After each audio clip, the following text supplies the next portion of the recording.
নমস্কার। অনেক দিন পর আবার কথা বলার সুযোগ হলো আপনাদের সাথে। তো শীতকাল আসছে। তো শীতকালে যেটা হয় সেটা হচ্ছে বিভিন্ন মানুষের ব্যথা বেদনা বেড়ে যায়।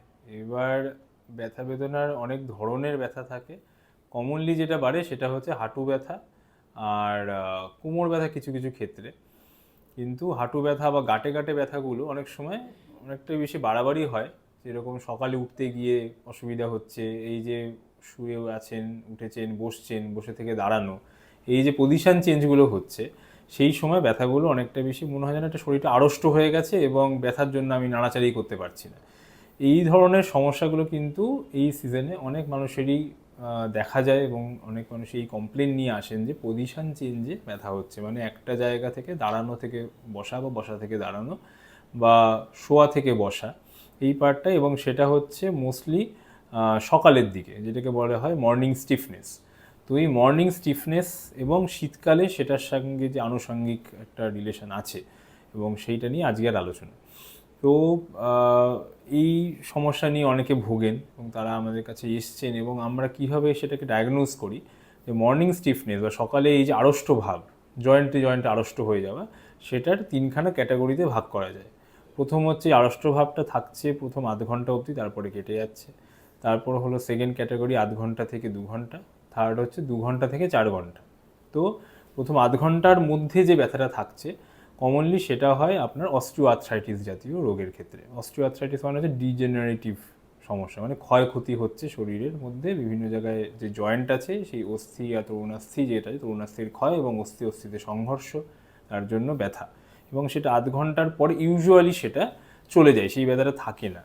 কিন্তু আধ ঘন্টা থেকে 2 ঘন্টার মধ্যে যে ব্যথাটা থাকছে সেটা হচ্ছে inflammatory condition, morning stiffness. Inflammation মানে কি? রিউমাটয়েড আর্থ্রাইটিস, অ্যাঙ্কাইলোজিং স্পন্ডিলাইটিস, এইগুলো হচ্ছে বাতের ব্যথা।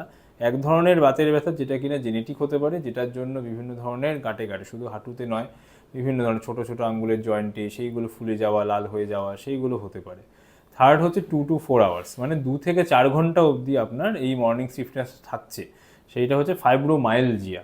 ফাইব্রোমাইলজিয়া মানে হচ্ছে মাংসপেশি এবং মাংসপেশির যে উপরে যে আবরণ আছে, ফাঁসা, সেই জায়গায় বিভিন্ন জিনিস, যে নসিসেপ্টার আছে, মানে যে ব্যথা যেটা আর কি অনুভব করে, সেই ধরনের কিছু কিছু রিসেপ্টার থাকে, মানে সেই জায়গার কিছু কিছু ছোটো ছোটো জায়গা থাকে যেগুলো চেঞ্জ হয়, অল্টার্ড নসিসেপশন বলে। মানে এই যে ব্যথা সেন্স করার যে বিভিন্ন ধরনের প্রক্রিয়া আছে, সেই রিসেপ্টারগুলো সেই প্রক্রিয়াগুলোকে মডিফাই করে, অল্টার করে। তার জন্য অল্প একটু নাড়াচাড়া করলেই বা সকালবেলা উঠে জয়েন্টগুলো একদম স্টিফ হয়ে থাকে। তো এই 3 ধরনের মর্নিং স্টিফনেস এবং 3 ধরনের ব্যথার কি ইন্ডিকেট করে, যেটা অস্টিওআর্থ্রাইটিসের জন্য হচ্ছে, বা হাঁটু ব্যথা, যেটা হাঁটুতে বাতের ব্যথা কমনলি হয়ে থাকে, নাকি এটা রিউমাটয়েড আর্থ্রাইটিসের জন্য হচ্ছে, নাকি এটা আপনার ফাইব্রোমাইলজিয়ার জন্য হচ্ছে। তো এই ধরনের একটা ব্রড ক্যাটাগরিতে আমরা ভাগ করতে পারি। তো এই জিনিসগুলো যদি থাকে, 3 ধরনের রোগের 3 ধরনের চিকিৎসা, তো আপনাকে অবশ্যই একজন ব্যথা বিশেষজ্ঞকে দেখাতেই হবে। কারণ এই জিনিসটার জন্য যদি আপনি রাত্রিবেলায় ভাবছেন প্যারাসিটামল খেয়ে নিলাম, বা সকালে উঠে প্যারাসিটামল খেয়ে নিলাম, বা কোনো একটা পেন কিলার খেয়ে নিলাম, ঠিক হয়ে যাবে, সেটা কিন্তু একটা ভুল ধারণা। সেই ধারণা থেকে কিন্তু আপনাকে বেরোতে হবে, এবং অবশ্যই এটা দিনের পর দিন আপনার শরীরের ক্ষয়ক্ষতি করতে পারে যদি ঠিকমতো টেক কেয়ার করা না হয়।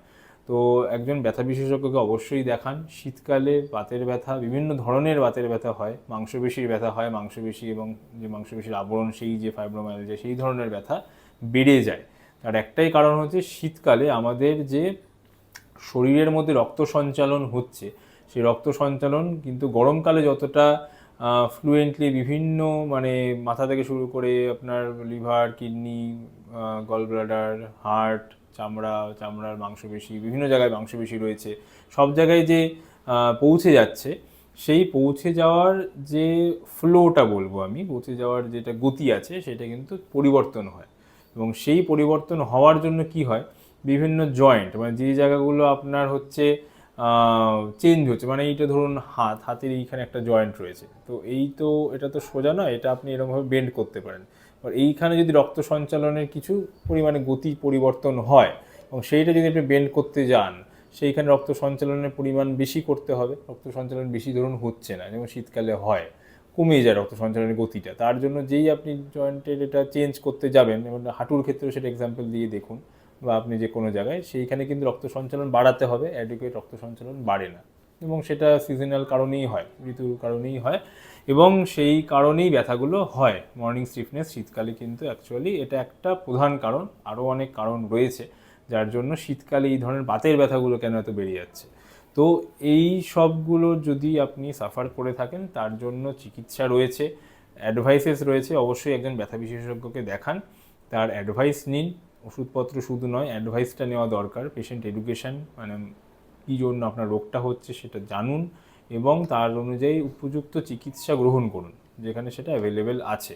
তো এই ভিডিও থেকে এটাই বলার যে আপনার যদি শীতকালে বিভিন্ন ধরনের ব্যথা, বাতের ব্যথা, মাংসপেশির ব্যথা, যাই ধরনের ব্যথা হচ্ছে সেইটা যদি সাফার করে থাকেন, একজন ব্যথা বিশেষজ্ঞকে দেখিয়ে সেটার উপযুক্ত চিকিৎসা গ্রহণ করুন। এই ভিডিওতে কোনো কিছু প্রশ্ন থাকলে আপনি কমেন্ট বক্সে জানাতে পারেন, আমি যথাসাধ্য সাহায্য করব। ধন্যবাদ।